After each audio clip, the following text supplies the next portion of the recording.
Salam damai semua, selamat merayakan hari Natal. Hari ini 28 Desember 2021, Oktal Natal hari keempat. Mari kita dengarkan berita gembira yang diambil dari Injil Matius bab 2 ayat 13 hingga 18.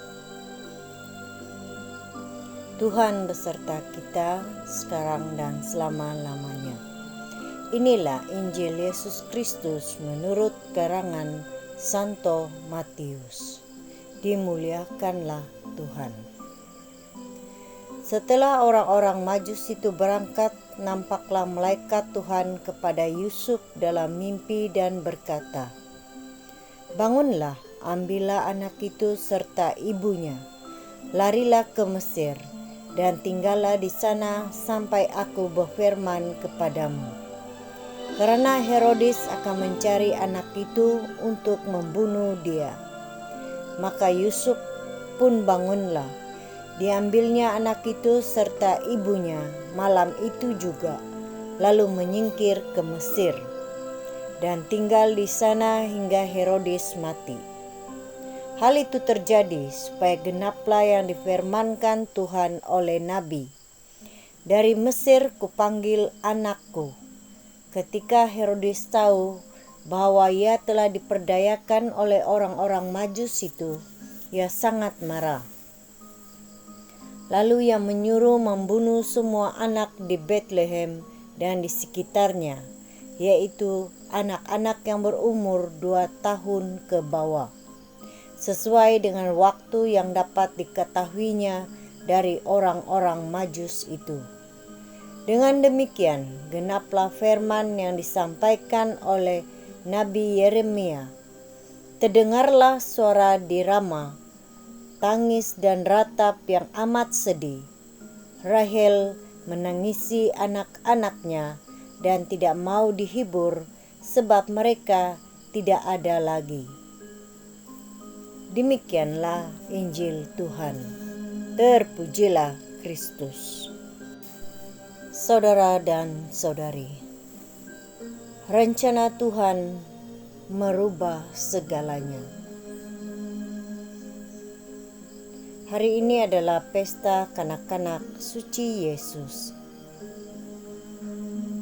Rencana Tuhan dalam kehidupan manusia begitu luar biasa. Banyak peristiwa yang menurut pikiran manusia tidak mungkin, namun karena kita mengimani kehendaknya, maka ia menjadi mungkin.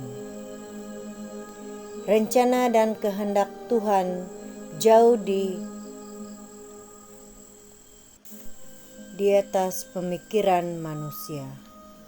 Sama dengan kisah orang Majus yang kita dengar tadi, dan juga tentang kisah Santo Yusuf.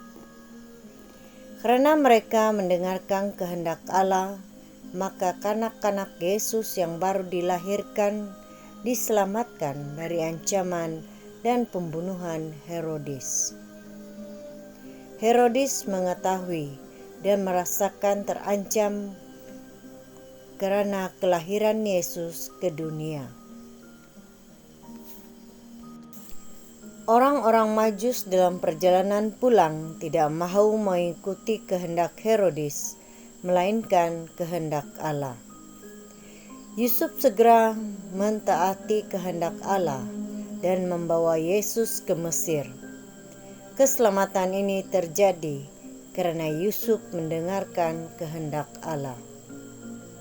Saudara dan saudari, kehidupan kita semua senantiasa diselimuti berbagai masalah dan persoalan dan keraguan yang sering mengganggu pertumbuhan iman kita. Rintangan hidup dan cabaran serta godaan yang sering melumpuhkan kepercayaan kita. Dari cerita orang Majus yang cerdik dan pandai, dan juga meniru sikap Santo Yusuf yang rendah hati, kita dapat belajar tentang kepercayaan. Kita belajar untuk percaya kepada Allah, karena keselamatan Allah terjadi kepada kita yang percaya dan melakukan apa yang dikehendaki. Pokoknya, iman yang diwujudkan dalam perbuatan itulah jalan keselamatan dan jalan kekudusan. Amin. Tuhan beserta kita, sekarang dan selama-lamanya. Marilah berdoa.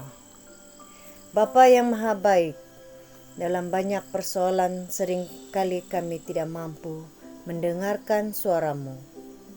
Bimbinglah kami, didiklah kami menjadi murid-murid Yesus yang siap mendengar kehendak-Mu dan melaksanakannya dalam kehidupan kami sehari-hari. Amin.